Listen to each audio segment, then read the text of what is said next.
موضوع الدرس في نجاة الصادقين وهلاك الكاذبين يوم القيامة سورة المائدة تفسير ابن كثير. الحمد لله رب العالمين والصلاة والسلام على أشرف الأنبياء وسيد المرسلين سيدنا محمد وعلى آله وأصحابه أجمعين. اللهم صل على سيدنا محمد وعلى آل سيدنا محمد كما صليت على إبراهيم وعلى آل إبراهيم في العالمين إنك حميد مجيد. أعوذ بالله من الشيطان الرجيم. بسم الله الرحمن الرحيم. قال الله هذا يوم ينفع الصادقين صدقهم لهم جنات تجري من تحتها الأنهار خالدين فيها أبدا رضي الله عنهم ورضوا عنه ذلك الفوز العظيم. لله ملك السماوات والأرض وما فيهن وهو على كل شيء قدير.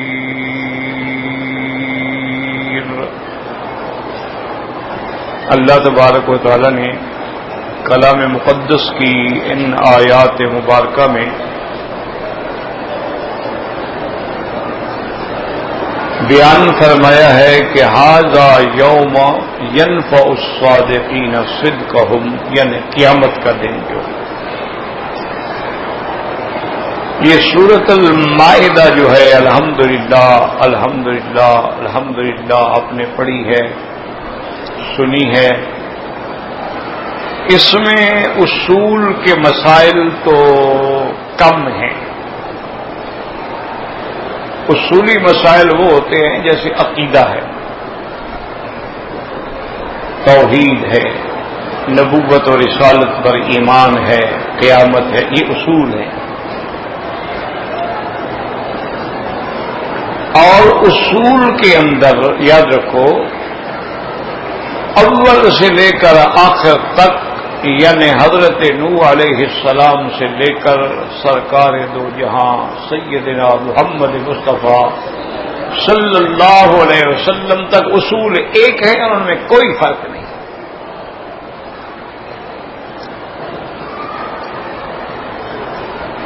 اسی لیے علماء نے الاصول الثلاثہ یعنی 3 بنیادی اصول ہیں. اسی طرح بعض علماء ان کو یہ بھی کہتے ہیں کہ الایمان بالثلاثیات، ان 3 چیزوں پر ایمان، اس کے بغیر کوئی حل نہیں ہے اور اس میں کوئی لچک نہیں ہے اور اس میں کوئی اختلاف نہیں ہے. جو بات نوح علیہ السلام نے کی وہی بات عیسیٰ علیہ السلام نے کی. اعبدوا اللہ ربی وربکم. نوح علیہ السلام نے بھی یہی کہا یا قوم اعبدوا اللہ ما لکم من الہ غیرہ. تو یہ اصول جو ہے نا ہمیشہ یاد رکھ لو کہ اصول میں کوئی اختلاف نہیں. اختلاف فروع میں ہوتا ہے. ہر شریعت کے جو احکام ہیں، فروعی احکام ہیں، ان میں اختلاف ہوتا ہے. کسی شریعت میں 3 نمازیں تھیں اور کسی میں 5 نمازیں تھیں، کسی میں 10 روزے تھے اور کسی میں 30 روزے تھے. یہ فروعی اختلاف ہے. اسی طرح جیسے بنو اسرائیل میں اس دور میں نماز بغیر مسجد کے ادا نہیں ہوتی تھی. ہر حال میں نماز مسجد میں پڑھنی تھی، مرد ہو یا عورت ہو. اسی طرح اس دور میں اگر کپڑا پلید ہو جائے وہ پاک نہیں ہو سکتا تھا، بس کاٹ دیا جاتا۔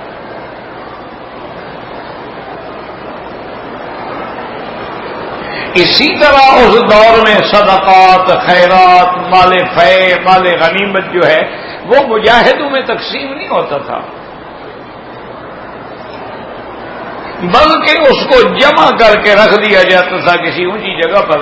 اللہ کی طرف سے ایک آگ آتی تھی، اس کو جلا دیتی تھی، اس کا معنی ہے کہ تمہاری خیرات قبول ہو گئی۔ اور اگر وہ پڑا رہے اور آگ نہ جلائے، مانا ہے کہ تمہاری خیرات قبول نہیں ہے۔ جیسے کہ حابیل اور قابیل نے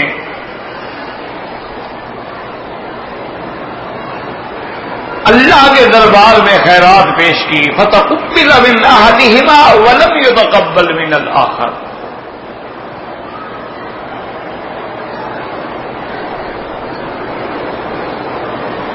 کہ حابیل کی جو خیرات تھی وہ تو قبول ہو گئی اور قابیل کی پڑی رہی۔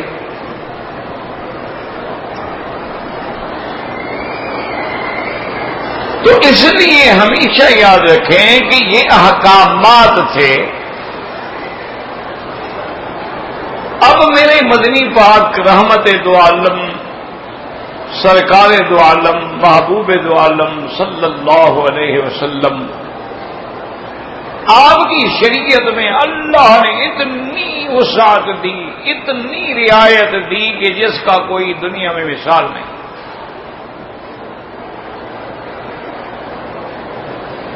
آپ نے فرمایا اللہ نے میرے لیے اموال غنیمت حلال کر دیے ہیں کہ اگر جنگ ہو اور مال حاصل ہو مجاہدوں میں تقسیم کرو۔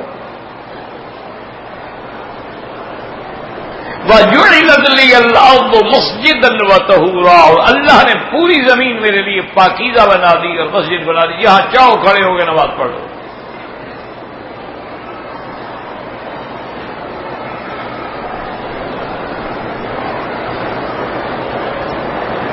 اور اسی طرح حضور صلی اللہ علیہ وسلم نے فرمایا کہ اللہ نے میری امت کے لیے تیمم کو بھی جائز قرار دے دیا، کہ اگر کسی جگہ آپ ہیں اور وضو نہیں ہے، آپ کو وضو کی ضرورت ہے، پانی نہیں ہے، تیمم کر لو۔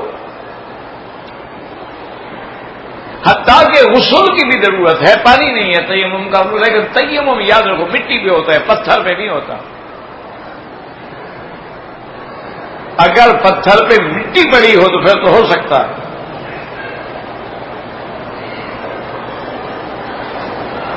صعیداً طیباً، پاکیزہ مٹی، یعنی اگر گندی جگہ ہے، کوئی گندگی ڈالنے والی جگہ ہے، یا کسی جگہ کسی نے پیشاب کیا ہوا ہے، وہاں تیمم نہیں ہو۔ صعیداً طیباً، پاک ہو اور اچھی ہو۔ تب کتنی بڑی رعایت ہے کہ بھئی ایک آدمی کو غسل کی ضرورت ہے، پانی نہیں، تو اب وہ کیا کریں؟ تیمم کر۔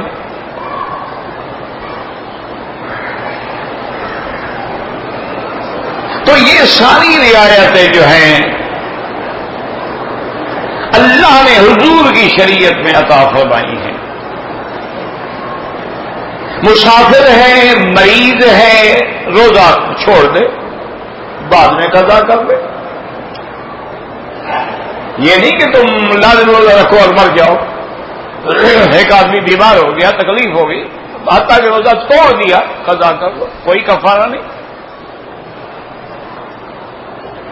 یہ بھی لوگوں کے دماغ میں غلط مسئلہ بیٹھا ہوا ہے کہ روزہ توڑنے سے کفارہ۔ وہی روزہ توڑنے کا معنی یہ ہے کفارے کا، اگر کسی نے روزے کی حالت میں بیوی سے ملاقات کر لی تو وہاں کفارہ ہے۔ یہ ویسے روزہ توڑ دیا، روزہ تھا، احرام تھا، عمرہ تھا، گرمی تھی، خطرہ ہو گیا، پانی پی، کوئی صرف ایک روزہ ہی رکھے گا، کوئی کفارہ نہیں۔ کتنی بڑی رعایت ہے کہ اگر تم سفر میں ہو تو پھر 4 رکعت والی نماز بھی 2 پڑھ لو، بس 2 معاف ہے، قصر ہو۔ اور جب تک سفر میں ہو 2 پڑھتے رہو، سنتیں بھی معاف ہیں، نفل بھی معاف ہیں۔ لیکن پڑھ دو تو ثواب ملے گا، لیکن نہیں پڑھو گے تو گناہ نہیں ہوگا، یاد رکھو۔ بی بی عائشہ صدیقہ بنت صدیق رضی اللہ عنہا، ان کی عادت مبارک تھی، وہ سفر میں بھی نماز پوری پڑھتی تھی، روزہ بھی رکھ لیتی تھی، لیکن یہ ان کا اجتہاد ہے، مسئلہ یہ نہیں ہے۔ وہ فرماتی تھی میں رمضان کا روزہ نہیں چھوڑتی، سفر ہے کچھ ہے ٹھیک ہے بعد میں قضا ہو سکتا ہے، لیکن جب قضا میں کروں گی رمضان تو نہیں ہوگا نا، رمضان کا دن میں کہاں سے لے آؤں گی؟ اور کہتے ٹھیک ہے اللہ نے رعایت کی ہے کہ 4 رکعت کی بجائے 2 پڑھ لو، لیکن میں 4 ہی پڑھوں گی، کیونکہ یہ معراج مومن ہے، آدمی خدا کو دیکھ رہا ہے تو جتنی زیادہ دیکھے گا اتنا زیادہ اجر ہوگا، میں کیوں چھوڑوں؟ بہرحال یہ اجتہاد تھا، صحابہ کا اجتہاد ہوتے ہیں،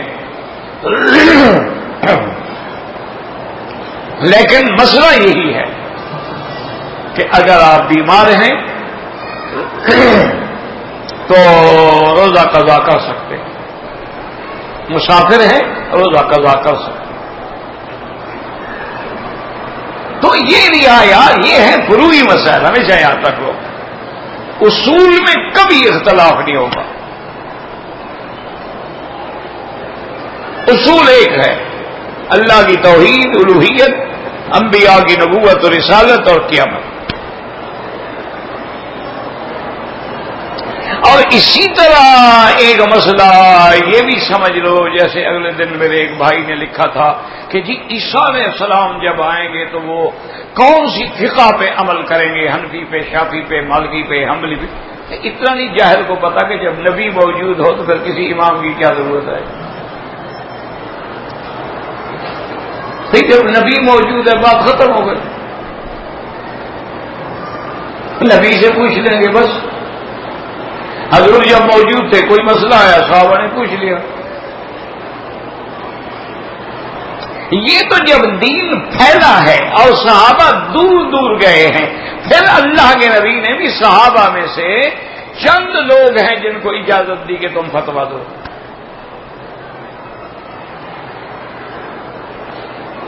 تو بات سمجھا کریں، مشکل ہوتی ہے، ضد میں آ جاتے ہیں لوگ اور اپنے دماغوں کے اندر ایک ایسی غلط بات بٹھا دیتے ہیں، اللہ ہدایت کا فرما۔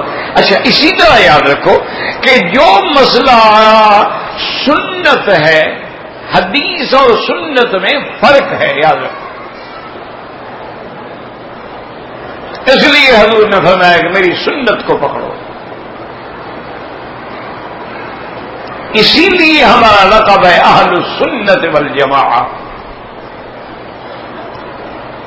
کیونکہ حدیث منسوخ بھی ہو سکتی ہے، حدیث ضعیف بھی ہو سکتی ہے، سنت کبھی ضعیف نہیں ہوتی۔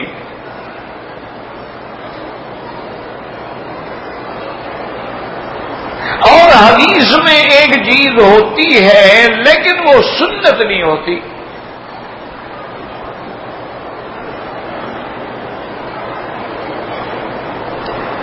جیسا کہ بی بی عائشہ نے فرمایا کہ حضور پاک وضو کرنے کے بعد بھی کبھی بیوی کو بوسہ دے دیتے تھے، تو اب یہ بوسہ دینا سنت نہیں ہے کہ آدمی وضو کرنے کے بعد پہلے بیوی کو بوسہ دینے جائے پھر نماز پڑھنے جائے۔ بیان جواز تو ہے کہ حدیث ہے کہ جائز ہے، ایسا اتفاق ہو گیا، انسان ہے وضو کر رہا کہ بیوی کھڑی تھی اسے بوسہ دے دیا تو بھائی ٹھیک ہے، وضو کرنے کی دوبارہ ضرورت نہیں ہے، لیکن سنت نہیں ہے۔ سنت وہ ہوتی ہے جس پہ ہمیشہ عمل ہو۔ حضور پاک نے کھڑے ہو کے پیشاب فرمایا، حدیث ہے، جائز تو ہے، سنت نہیں ہے کہ اب ہر آدمی کھڑے ہو کے پیشاب کرے۔ جائز ہے کہ انسان ہے بیٹھ نہیں سکتا ہے، بیچارہ کوئی مسئلہ ہو گیا ہے تو کیا کرے، کھڑے ہو کے پیشاب کر لے، یا آگے جگہ ہی نہیں ہے، جیسے حضور آئے تھے تو وہ جگہ نہیں تھی۔ علی ثباتۃ قوم، جہاں لوگ جو ہے اپنی گندگیاں ڈالتے تھے، وہ ڈھیر پڑا تھا، اب حضور اس پہ کیسے بیٹھے؟ تو اس لیے آپ نے، اور یہ بھی تھا کہ امت کو قیامت تک کے لیے رستہ بھی دے دیا کہ اگر ایسے حالات ہوں تو کھڑے ہو کے پیشاب کر سکتے ہو، لیکن سنت نہیں، سنت بیٹھ کے پیشاب کرتا۔ تو اس لیے جب ایک سنت ہے اس میں تو کسی امام کی قول کی ضرورت ہی نہیں ہے اللہ کے بندے۔ ایک مسئلہ قرآن سے ثابت ہے، حدیث متواتر سے ثابت ہے، وہ سنت محمد مصطفیٰ، امام کی کیا ضرورت ہے وہاں؟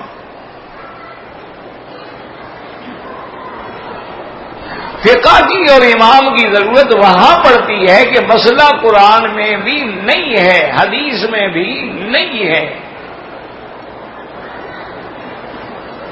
اجماع صحابہ میں بھی نہیں ہے۔ اب کیا کرو؟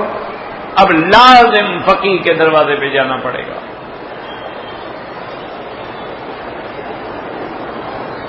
اب بیبی ٹیوب کا مسئلہ ہے، اب حضور کے زمانے میں تو نہیں تھا۔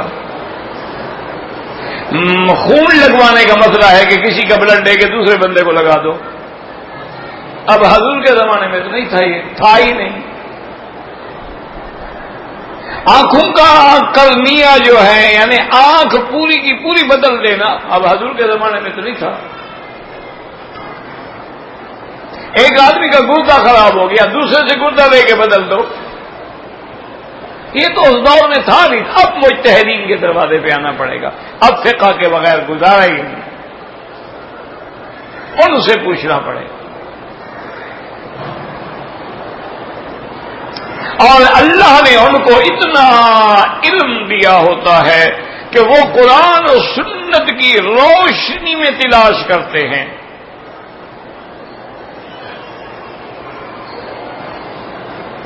صحابہ کے اعمال میں سے تلاش کرتے ہیں۔ اب اجتہاد کی ضرورت ہوتی ہے، اس کے بغیر گزارا ہی نہیں۔ تو اس لیے ہمیشہ یاد رکھو کہ سورۃ المائدہ میں اصول تو صرف 6-7 بیان ہوئے تھے، لیکن فروعی مسائل جو ہیں وہ تقریباً 20 سے بھی زیادہ سورۃ المائدہ میں ہیں۔ بڑی تفصیل سے الحمدللہ، اور حلال حرام کے مسائل،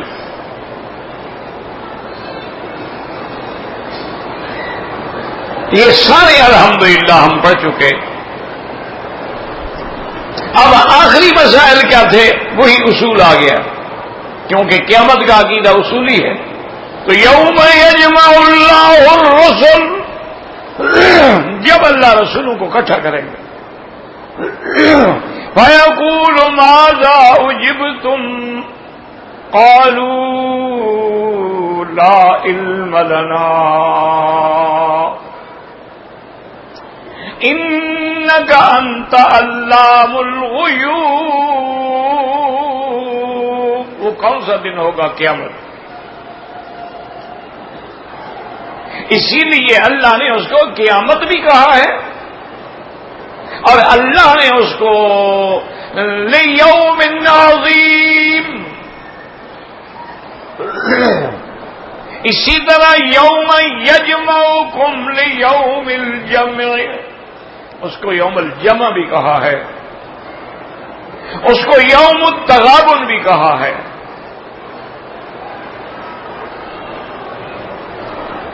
اور اس کو یوم الدین بھی کہا ہے۔ اللہ نے فرمایا مالک یوم الدین، یوم الدین مانا یوم الجزا۔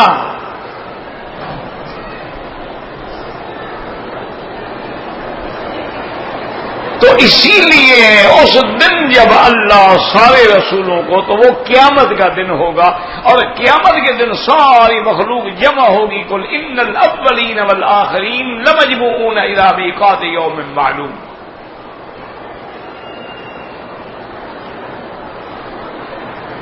اور وہ ایسا دن ہوگا کہ یوم تبیض وجوہ وتسود وجوہ، اور وہ ایسا دن ہوگا کہ وجوہ یومئذ مسفرۃ ضاحکۃ مستبشرہ ووجوہ یومئذ علیہا غبرہ ترہقہا قترہ اولئک ھم الکفرۃ الفجرہ. اور وہ وہی دن ہوگا ان یوم الفصل کہ جس دن اللہ تبارک و تعالی پوری مخلوق میں فیصلہ فرمائیں گے، عدل فرمائیں گے، انصاف فرمائیں گے، اور اعلان کر دیں گے کہ الیوم تجزا کل نفس بما کسبت لا ظلم اليوم. آج ہم پورا بدلہ دیں گے جو کچھ تم نے کیا ہے. آج ظلم نہیں ہوگا، عدل ہوگا.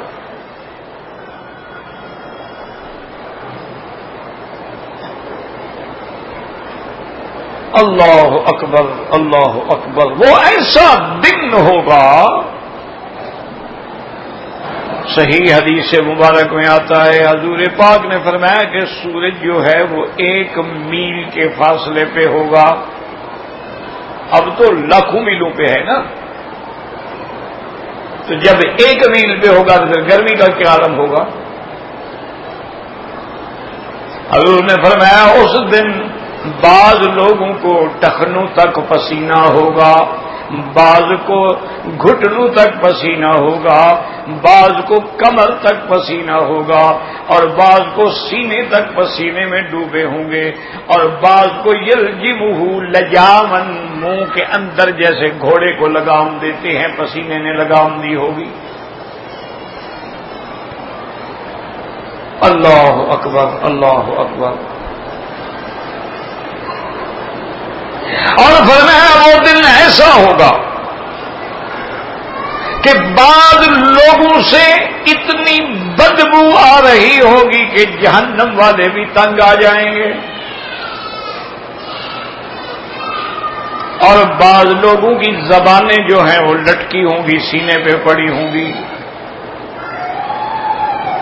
اور فرمایا بعض لوگ ایسے ہوں گے جن کے ہاتھ پاؤں کٹے ہوئے ہوں گے.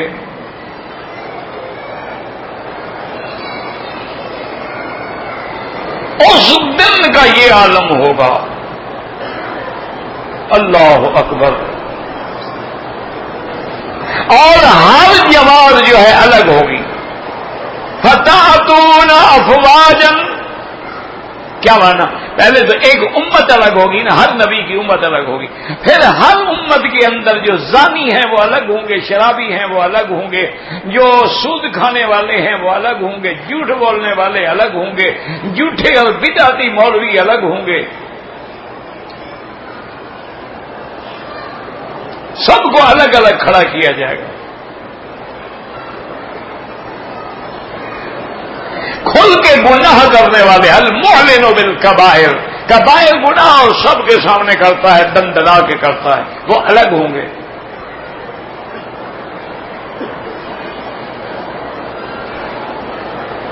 اللہ اکبر. وہ ایسا دن ہوگا.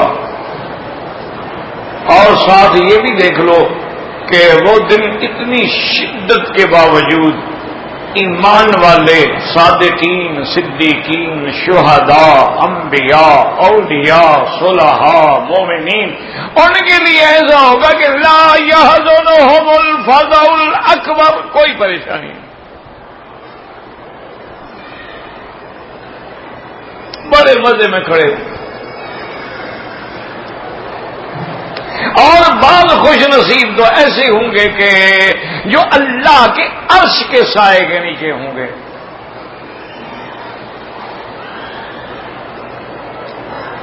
اور اس دن کوئی سایہ نہیں ہوگا. یوم لا ظل الا ظلہ، صرف اللہ کی ذات، اللہ کے عرش کا سایہ ہوگا.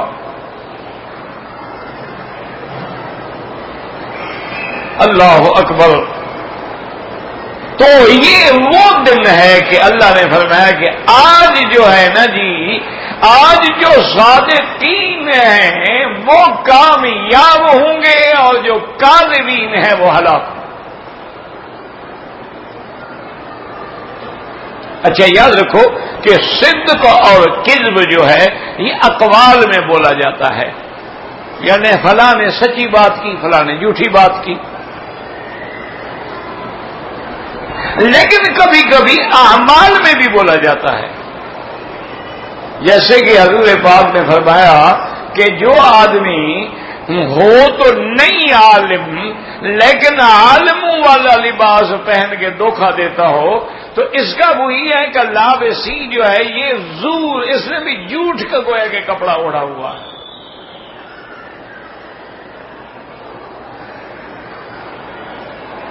تو بعض اوقات عمل پر بھی یہ اطلاق ہوتا ہے. اور یہ اللہ کا انعام ہے کہ اس دن صادق الاقوال جو ہیں اور صادق الاعمال جو ہیں وہ کامیاب ہو جائیں. ان کے لیے کامیابی ہی کامیابی ہے، فوز ہی فوز ہے.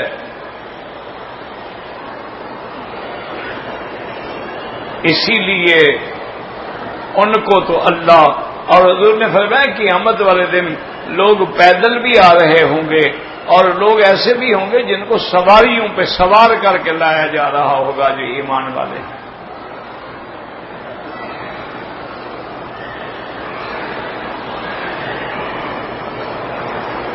تو اللہ نے وہ سارا قصہ عیسیٰ ابن مریم علیہ السلام کا بیان کرنے کے بعد، توحید بیان کرنے کے بعد یہ فرما دیا. اس سے یہ بھی نتیجہ نکلا کہ کامیاب کون ہوگا جس کی موت توحید پہ آئے گی، وہ ہے دین جو مشرک کامیاب نہیں ہوگا. اور شرک کی ابتدا جو ہے وہ بدعت سے ہوتی ہے، یاد رکھو. جیسے آدمی پہلے سگریٹ پیتا ہے نا، پھر سگریٹ سے چرس پہ پہنچتا ہے، پھر ہیروئن پہ چلا جاتا ہے. اسی طرح پہلے بدعت ہوتی ہے کہ جناب گئے اور مزار شریف پہ جا کے ہاتھ باندھ کے کھڑے ہو گئے اور پھر بڑھتے چوکٹ پہ سجدہ شروع کر دیا، پھر مزار کو چومنا شروع کر دیا، پھر مزار والے سے مانگنا شروع کر دیا، انتہا شرک پہ آ گئے. ابتدا جو ہے ہمیشہ بدعت سے ہوگی.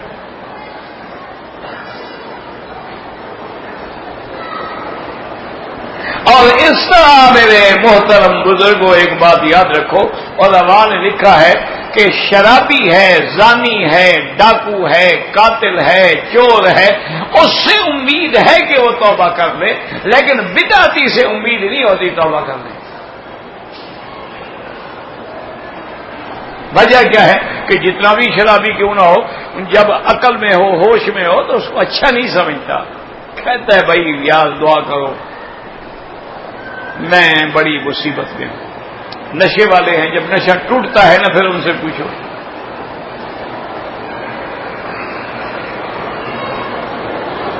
لیکن بدعتی جو ہے وہ تو اس کو دین سمجھ کے کام کر رہا ہے، اس سے کیسے توبہ کرے؟ برا تو سمجھتا نہیں اس کو.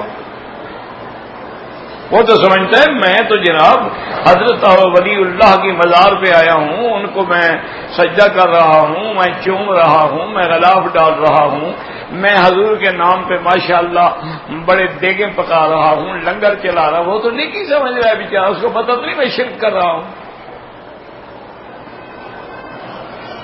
تو نیکی سے کیسے توبہ کریں؟ اسی لیے آج دیکھ لیں اور دعا بھی کریں اور دوا بھی کریں. دعا تو یہ کیا کریں کہ اللہ اس بلد الامین کو قیامت تک ہر مفسد کے فساد سے، مفتن کے فتنے سے، حاق دین کے حقد سے، حاسدین کے حسد سے، ظالم کے ظلم سے محفوظ رکھیں. مسلمانوں یہ محفوظ ہے تو عالم محفوظ ہے. اگر یہ محفوظ نہ رہا تو پوری دنیا تباہ و برباد ہو جائے.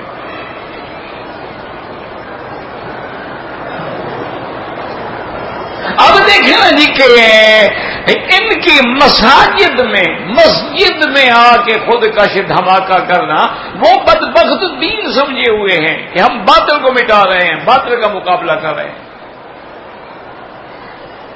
ان کو جب بریف کیا جاتا ہے وہ کہتے ہیں جناب آپ بس یہ جیکٹ پہنے دھماکہ کریں، حضور پاک آپ ہی انتظار میں کھڑے ہیں، آپ کو سیدھا جنت لے جائیں گے۔ وہ دین سمجھ کے کر رہے ہیں بدبخت۔ بھائی بے گناہ مسلمانوں کو مار رہے ہو جن کو کبھی تم نے دیکھا ہی نہیں، جانتے بھی نہیں ہو کون ہے۔ تو ایک تو دعا کیا کریں، ہر مسلمان پہ یہ فرض ہے کہ بلد الامین کے لیے اور پاکستان کے لیے، کشمیر کے لیے، فلسطین، تمام مسلمانوں کے لیے دعا کیا کریں۔ اور دوسرا، ہر مسلمان جو اس ملک میں رہتا ہے، وہ عامل ہے، مزدور ہے، افسر ہے، کوئی ڈیوٹی کرتا ہے، اس کے ذمے یہ لازم ہے کہ وہ ایسے بدبختوں میں نظر رکھے اور شبہ ہو تو فوراً اطلاع کرے۔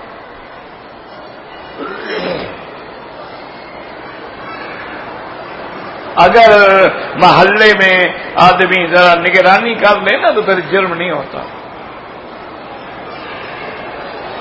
یہ دیکھا نہیں پرانے دور میں ہمارے دیہاتوں میں اس کو کہتے تھے ٹھیکری پہرا لگتا تھا رات کو، 2 4 آدمی جو ہیں وہ پہرا دیتے تھے۔ ان کے پاس بیٹری بھی ہوتی تھی، ان کے پاس ڈنڈا بھی ہوتا تھا، بندوقیں شندوقیں تو اب آئی ہیں نا، اور سیٹی بھی ہوتی تھی اور چلتے رہتے تھے، خبردار خبردار کرتے رہتے تھے۔ تو الحمدللہ یعنی 99% جو ہے وہ چوری بند ہو جاتی۔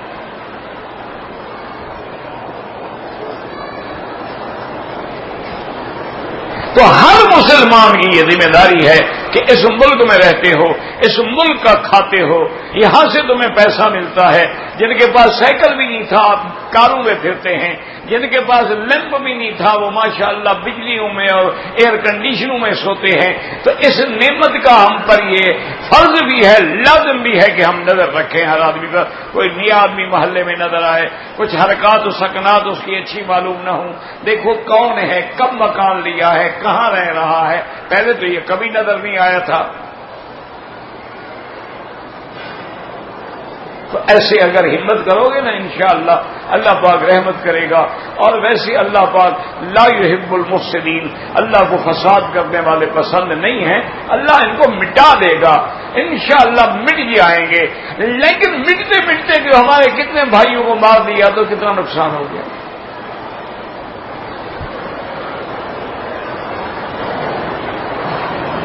یعنی اخبار پڑھتے ہیں قبرستانوں میں قبریں کھول کے اسلحے چھپائے ہوئے ہیں، کتنے ظالم ہیں۔ یعنی مردے کی بے حرمتی، جب زندہ سے وہ نہیں ڈرتے مارنے سے تو مردے کی بے حرمتی کا کیا مطلب ہے؟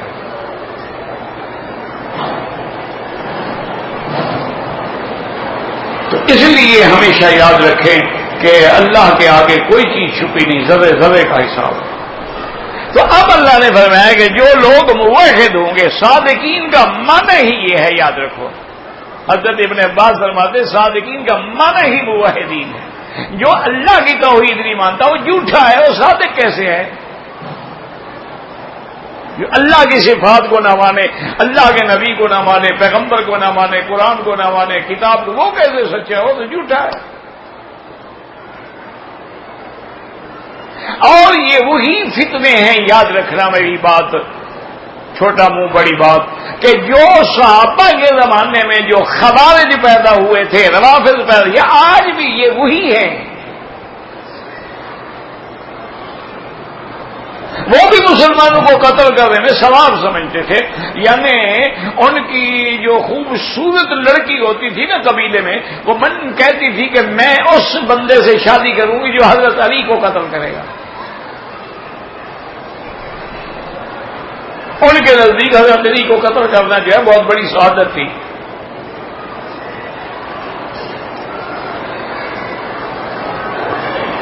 آپ آخر تاریخ پڑھتے ہیں حضرت حسین اور ان کے اہل خانہ کا کیا گناہ تھا کہ انہیں مظلوم شہید کیا گیا؟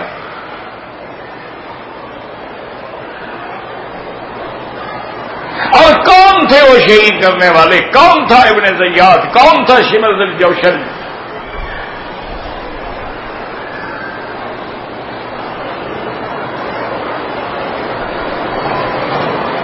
کرب و بلا کا مار کا سر انجام دینے والے کون تھے کہ اہل بیت رسول اللہ جو ہے مظلوم شہید ہو رہے ہیں؟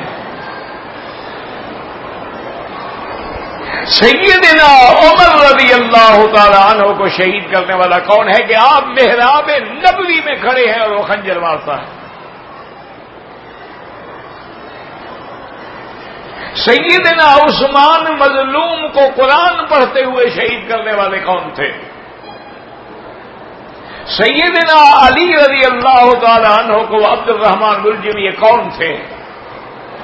یہ وہی فتنے ہیں، وہی خوارج، وہی روافض، وہی سبائی اولادیں جو ہیں وہ مختلف شکلوں میں مختلف نام لے کے ظاہر ہو رہی ہیں۔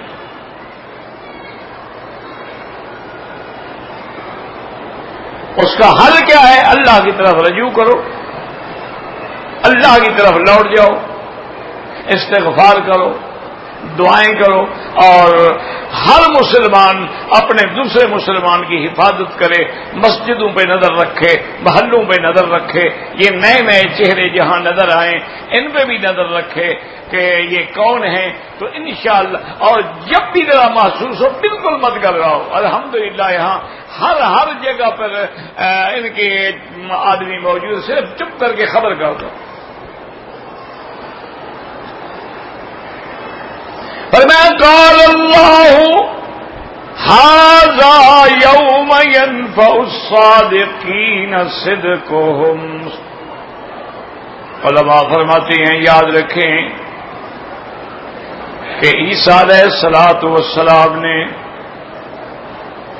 جب اللہ کے توحید کا اعتراف کر دیا، بتلا دیا کہ یا اللہ سبحانک تیری ذات پاک ہے، میں کیسے وہ بات کہہ سکتا ہوں جو مجھے زیبا نہیں ہے، میں نے تو کبھی نہیں کہا ما قلت لهم الا ما امرتنی به ان اعبدوا اللہ۔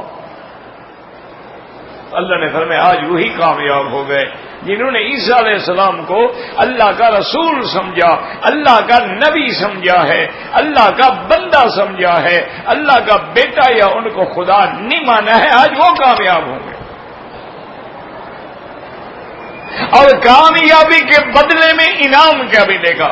لہم جنات، ان کے لیے باغ تجری من تحتها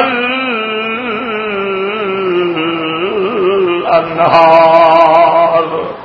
یاد رکھو اس کے مفسرین دو معنی کرتے ہیں، یعنی باغ جو ہیں وہ نہروں کے کنارے پہ ہوں گے تو اس کو بھی یہ کہا جاتا ہے کہ باغ کے نیچے نہریں چل رہی ہیں، اور بعض علماء نے فرمایا کہ بالکل نہیں، اللہ کے آگے کیا مشکل ہے کہ اوپر باغ ہو اور نیچے نہر چل رہی ہو، خدا کے لیے کیا مشکل۔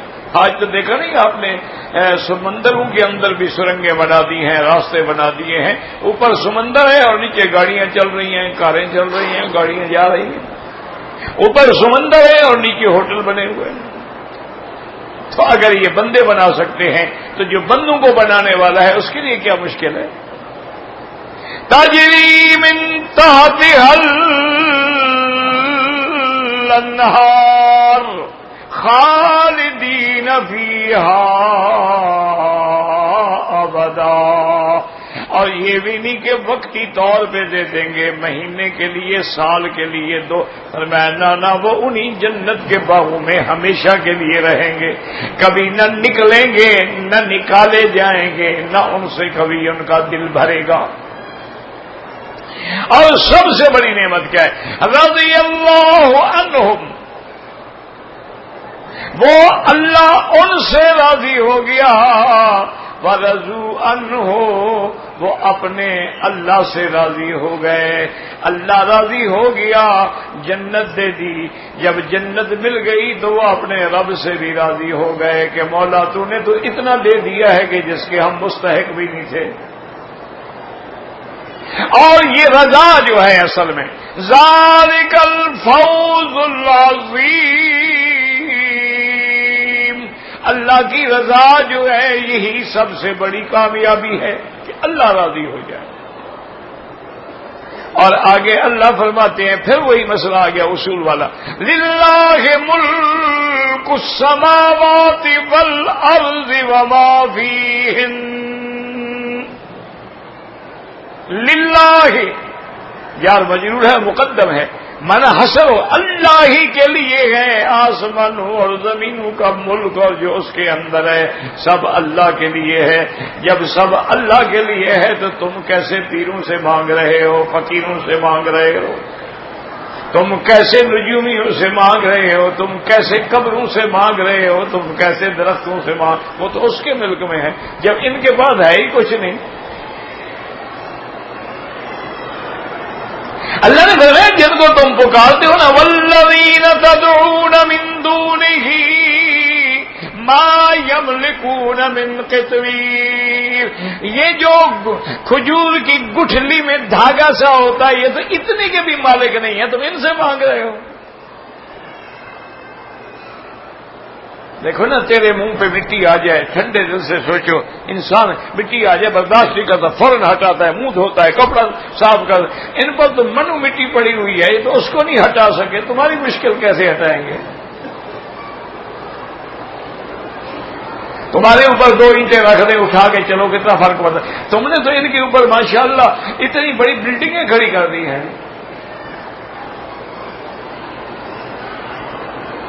اور اس سے نہیں مانگتے ہو جو ہر چیز کا مالک ہے.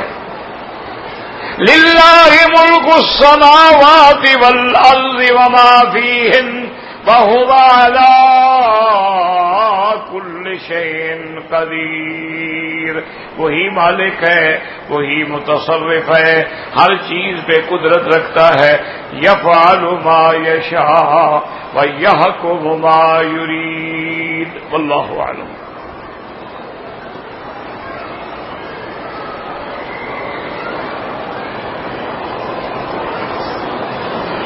کہتے جی کہ میں نے حج کے دوران میں,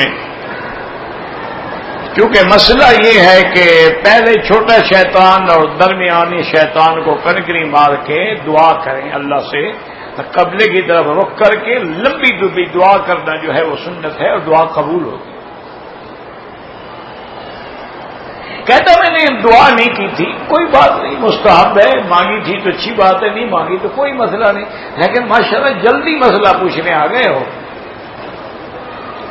اب اگلا حج آ رہا ہے, چلو اس سال تو کام آئے گا نا.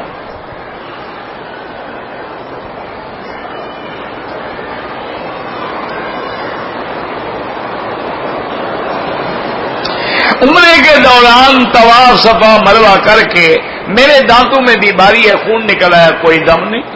تمہارے بس میں نہیں, بیماری ہے, خون آ گیا تو کیا ہو گیا؟ صرف یہ ہے کہ اگر خون بہہ جائے تو وضو کر لو.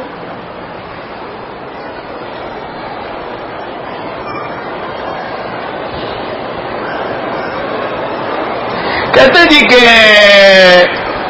کوئی مفتی صاحب ہیں جنہوں نے یزید کو کافر مرتد اور لعنتی کہا ہے, وہ جانے, ان کا کام جانے, بھی وہ مفتی ہے تو ان کو پتا ہوگا. بہرحال ہم تو نہ کافر کہتے ہیں, نہ مرتد کہتے ہیں, نہ لعنتی کہتے ہیں. ہم تو اس مسئلے میں علماء حق کے ساتھ ہیں کہ توقف کرو, خاموش رہو, تمہیں اس مسئلے میں بولنے کا کوئی حق نہیں.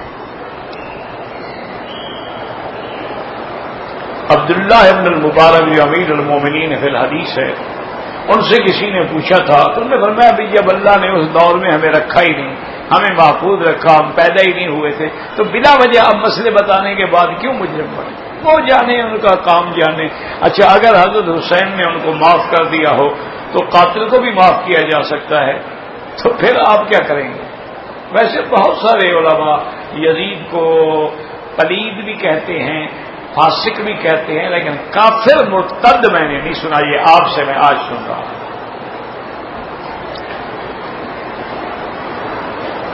تم اپنی پلیدی ٹھیک کرو, اس کو چھوڑو,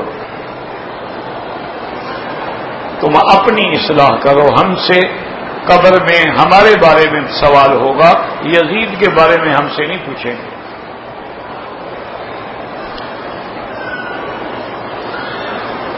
کہتے ہیں جی کہ عمرہ ادا کرنے کے بعد عورت کا بال کاٹنا مرد کا بھی ضروری ہے، عورت کا بھی ضروری ہے. بال نہیں کاٹے گی دم پڑے گی، اور جب تک بال نہیں کاٹے گی وہ احرام میں ہے، جو بھی گناہ کرے گی دم پڑتی جائے گی. ہم نے کو مذاق سمجھا ہوا ہے عمرے کو. بیوٹی پارلر میں جا کر تو تم ماشاءاللہ بوائے کٹ بنا لیتی ہو، اور یہاں شریعت کے مسئلے میں پوچھ رہی ہو. وہاں تو جی شولڈر کٹ ہے، اور یہ بوائے کٹ ہے، اور یہ فرینچ کٹ ہے، پتہ نہیں کیا کیا کٹ ہے. کٹ ہی ہے نا، جو کٹ کیا شریعت سے وہ کٹ ہی ہے.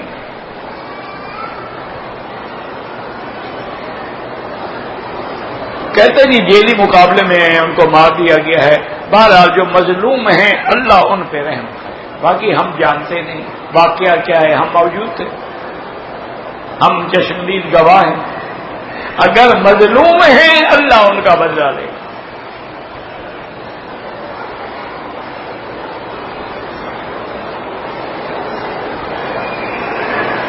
ایک بزرگ ہیں جمعہ میں درس میں شریک ہوتے ہیں، ان کی آنکھ کا آپریشن ہوا ہے اور بیٹے کا بھی امتحان ہے.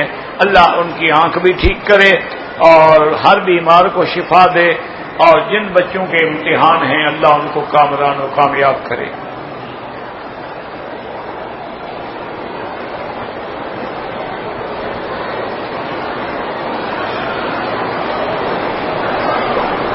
کہتے جی کہ آپ نے کہا تھا کہ لڑکے اور لڑکی کی چیک اپ کرنی چاہیے، یعنی بہتر ہے نہ کرو تو کوئی شریعت کا حکم تو نہیں ہے. افضل ہے کہ کل کو پریشانی نہ ہو. دیکھو نا، کل کو اگر خدا نہ خواستہ اس کو متعدی بیماری ہے اور اولاد بھی پھر اسی بیماری سے پیدا ہوگی تو کوئی فائدہ ہوگا؟ باقی یہ نہیں ہے جو بھی بیمار ہے شادی نہ کرو. پتہ شادی کرنے سے وہ ٹھیک ہو جائے. بعض بیماریاں ایسی بھی ہوتی ہیں نا شادی نہ کرنے کی وجہ سے ہوتی ہے، اور تم کو دورے پڑنے شروع ہو جاتے ہیں مرغی کی طرح. یہی ہوتا ہے اصل میں ہسٹیریا ہوتا ہے، شادی نہ کرنے کی وجہ سے دورے پڑتے. شادی کر دو ٹھیک، وہ تو ایک قانون ہے، نظام ہے، بہتری ہے یعنی کہ آدمی یعنی ہر چیز پہلے شادی سے پہلے تسلی کر لے تو بہتر رہتا. یہ نہیں ہے کہ قرآن رسول کا حکم ہے اس کے خلاف نہیں ہو سکتا. میں رمضان کے بعد مکے میں ہوں، محرم تک مکے میں ہوں. طائف کی احرام نہیں باندھا، بالکل دم پڑ گئی. یا دوبارہ طائف جا کے عمرہ کرو ورنہ دم دو. جو مکے میں رہتے ہیں ان کے لیے شریعت بدل جاتی ہے، شریعت کا حکم معاف ہو جاتا ہے. جو مکے میں جو رہتے ہیں ان کے لیے تو اور سختی ہے کہ تم مکے میں رہتے ہوئے بھی شریعت پہ نہیں چلتے ہو.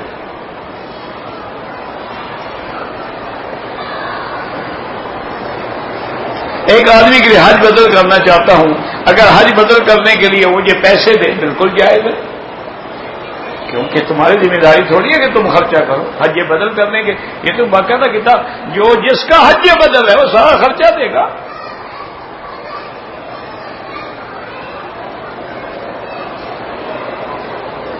رمضان میں عمرہ کیا، پہلے طواف کیا، بعد میں سعی کی، جدہ گیا وہاں بال کٹوائے، دم پڑ گئی. جب طواف بھی مکے میں، صفا بھی مکے میں، بال بھی حرم میں کٹوانے ہوتے ہیں، باہر کٹوائے ہیں دم پڑ گئی.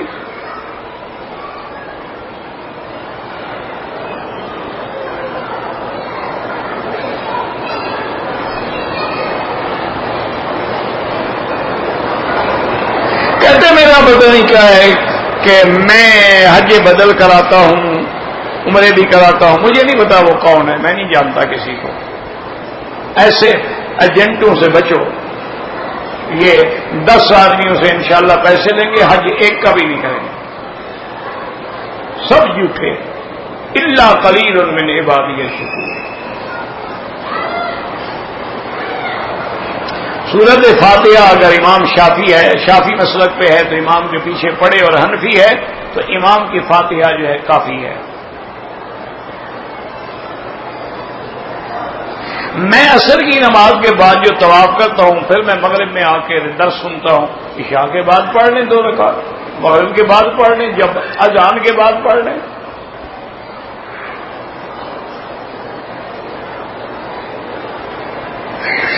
کہتے تھے کہ میری بیوی حاملہ ہے، کسی نے اس کو کہا ہے کہ جو کپڑے تم پہنتی ہو وہ صدقہ کرو. ویسے صدقے کا ثواب ہے، لیکن اس کو ضرورت ہوگی تو اس نے مسئلہ بتا دیا، ضروری نہیں اب کرے یا نہ کرے۔ ایسے تو تم بھی نہیں دیتے نا، وہ کچھ نہ کچھ تو بتائے گی نا۔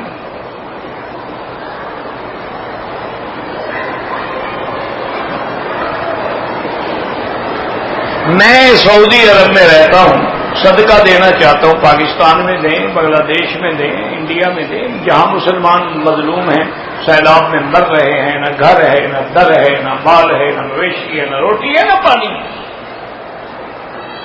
انا للہ و انا الیہ راجعون، اللہ کا عذاب ہے، یعنی آگے سیلاب ہے، پینے کے لیے پانی نہیں۔ اور ہمارے بعض مسلمان ایسے ہیں کہ دکھلا رہے تھے ٹی وی والے کہ کچھ ملکوں نے امداد بھیجی، مزل واٹر بھیجے، دوائیں بھیجی، کھانے کی چیزیں بھیجی، اور یعنی وہ سینکڑوں کی نہیں لاکھوں کی، وہ کمروں میں بند پڑے پڑے گل گئی، غریبوں کو نہیں دی۔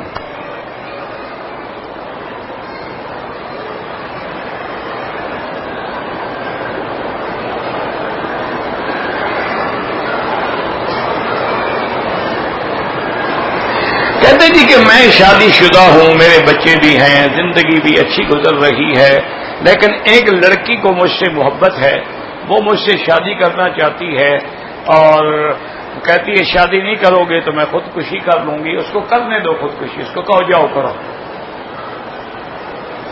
تم اپنی زندگی کیوں برباد کرتے ہو؟ اللہ نے بچے دیے ہیں، بیوی ہے، گھر ہے، یا شادی کر رہی ہے، لاکھ دفعہ کر رہی ہے، بہانے تو نہ بناؤ نا کہ خودکشی کر لے گی۔ کتنی لڑکیوں نے خودکشی کی ہے؟ کوئی نام تو گن کے مجھے بتاؤ،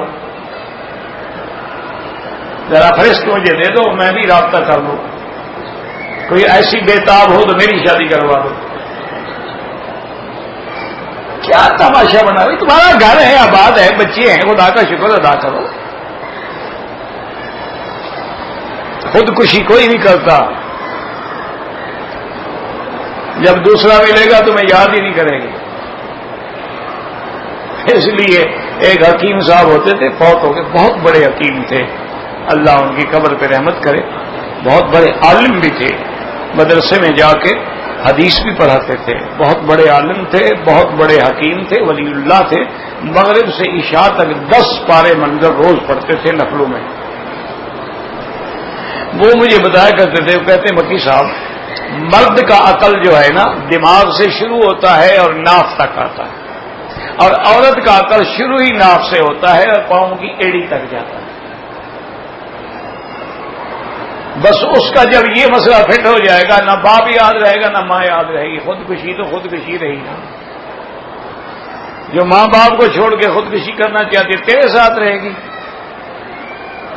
انا للہ و انا الیہ راجعون۔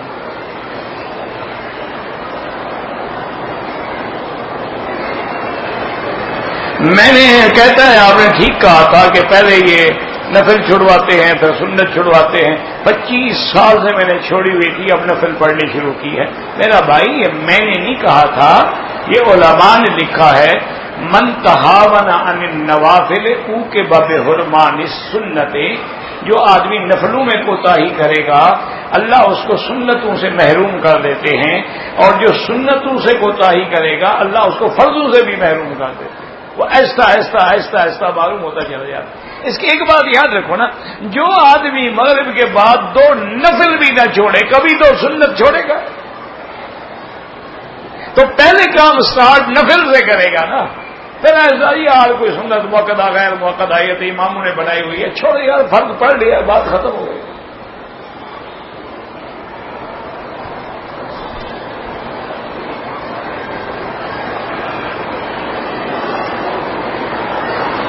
کہتے ہیں کہ آپ زیادہ نرم ہو گئے، کیا کروں؟ گرم ہو کے بھی کچھ نہیں ملا، نرم ہو کے بھی نہیں ملا، تو کیا کروں؟ دعا کرو اللہ خاتمہ اچھا کر دے، بس یہ دعا کیے کرو۔ نرمی گرمی ہوتی ہے، کبھی استاد کو ڈانٹنا پڑتا ہے، کبھی استاد شفقت کرتا ہے، کبھی استاد طالب کو تھپڑ مارتا ہے، کبھی اس کو روٹی بھی کھلاتا ہے، یہ قاعدہ ہوتا ہے۔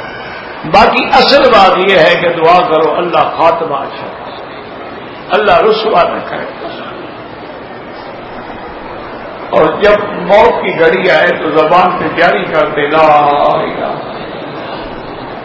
دعا کرو اسی طرح قرآن پڑھاتے پڑھاتے مر جائیں۔ اللہ وما ذالک علی اللہ بعزیز، وما ذالک علی اللہ بعزیز، اللہ کے آگے کیا مشکل۔ ایک آدمی جہاد کے لیے جانا چاہتا ہے تو کسی عالم سے جا کے مسئلہ پوچھے اور وقت کے امیر سے اجازت لے، ایسے جہاد نہیں ہوتا۔ تمہیں کیا پتا اگلی جماعتیں ٹھیک ہیں یا غلط ہیں؟ پہلے تحقیق تو کرو نا۔ اور سب سے بڑی بات یہ ہے کہ اپنے نفس کے ساتھ جہاد کرو، پہلے اس کی اصلاح کرو، وہ ٹھیک ہو جائے تو جہاد بھی ہو جائے گا۔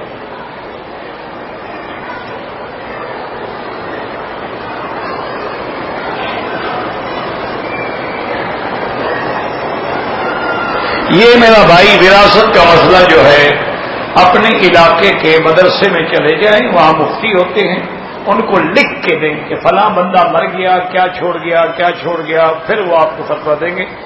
عام آدمی فتویٰ نہیں دے سکتا ہے۔ یہ جو اسپتالوں میں ٹیشو پیپر ہوتے ہیں استنجا کرنے کے لیے یا ٹوائلٹ میں، کوئی حل نہیں، یہ بنائے اسی لیے جاتے ہیں۔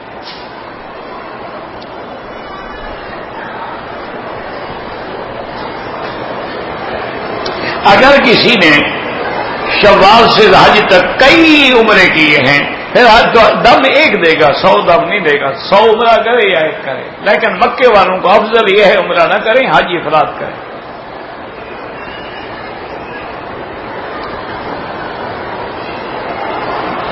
طائف میں رہتے ہیں تو جب بھی جمعہ پہ آئیں گے عمرہ کرنا ہوگا۔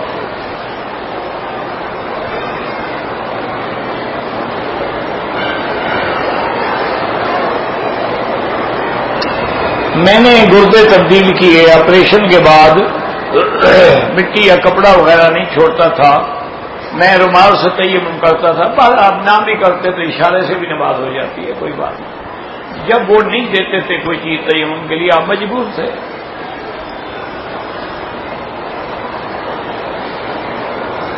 موطا امام مالک میں یحییٰ کا نام آیا ہے، کون ہے اللہ عالم، ایک ہے دنیا میں آیا، جب تک ساری سند سامنے نہ ہو کیسے آدمی بتا سکتا ہے؟ میں مکے میں رہتا ہوں، میری جو قربانی ہوتی ہے عید والی میں پاکستان میں کرتا ہوں، کوئی بات نہیں، قربانی ہر جگہ ہو سکتی ہے۔ حج کی بکری مکے میں ہوگی، تمتع کی بکری مکے میں ہوگی، کران کی بکری مکے میں ہوگی۔ ایک ہے قربانی جو عید جس کو اضحیہ کہتے ہیں، عید الضحیٰ پہ جو ہم کرتے، وہ جہاں مرضی ہے گا، بلکہ وہاں کرو، وہاں لوگ غریب ہیں، بھوکے مر رہے ہیں۔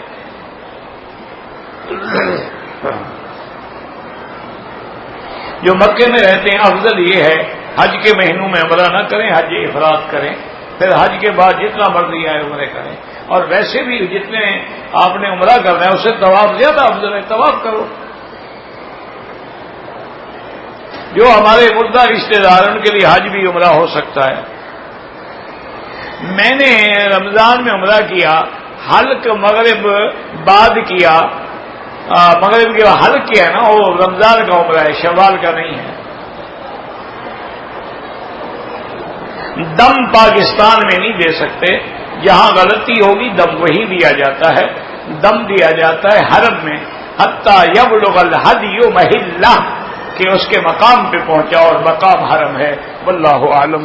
ربنا تقبل منا انك انت السميع العليم وتب علينا انك انت التواب الرحيم اللهم انصر الاسلام والمسلمين اللهم انصر الاسلام والمسلمين اللهم احفظ سائر بلاد المسلمين وهذا البلد الامين فاجعلها امنا مطمئنا سخاء رخاء الى يوم الدين